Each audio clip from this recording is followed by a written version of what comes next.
మన బొజ్జ గణపతికి బెల్లం కొబ్బరితో తయారు చేసే మోదకాలంటే చాలా ఇష్టం కదా. ఎప్పుడూ రొటీన్గా చేత్తో కాకుండా ఇలా మోదకాల మేకర్ మౌల్డ్తో తయారు చేద్దామా. ఇక్కడ చూడండి, 3 రకాల మోదకాల మేకర్స్ అయితే చూద్దాము. First one, metal modak maker. ఇందులో కాస్త ఆయిల్ లేదా నెయ్యిని అప్లై చేసుకుని ఏదైతే మనం ముందు ప్రిపేర్ చేసుకున్న పిండి ముద్దను అందులో పెట్టి, బెల్లం కొబ్బరి స్టఫ్ను కూడా అందులో పెట్టి మరింత పిండితో ఇలా క్లోజ్ చేయాలి. తర్వాత ఓపెన్ చేసి చూస్తే మోదక్ షేప్లో మంచి మోదకాలు అయితే రెడీ అవుతాయి. అలానే ఈ ప్లాస్టిక్ మోదక్ మోల్డ్ కూడా సేమ్ ముందు చెప్పిన విధంగానే పిండి ముద్దను స్టఫ్ని అందులో పెట్టి మోదకాలు ప్రిపేర్ చేసుకోవచ్చు. అండ్ మూడవది ఈజీ మోదక్ మోల్డ్.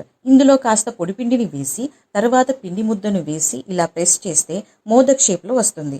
దాన్ని బయటికి తీసి అందులో స్టఫ్ని పెట్టేసి ఇలా క్లోజ్ చేస్తే చాలు, మోదకాలు రెడీ. ఈ వినాయక చవితికి మీకు కూడా మోదక్ మేకర్స్ కావాలి అంటే నా ఛానల్ని సబ్స్క్రైబ్ చేసుకోండి. ప్రోడక్ట్ లింక్స్ మీకు డిస్క్రిప్షన్ అండ్ కామెంట్లో ట్యాగ్ చేస్తా, వెళ్ళి ఆర్డర్ చేయండి.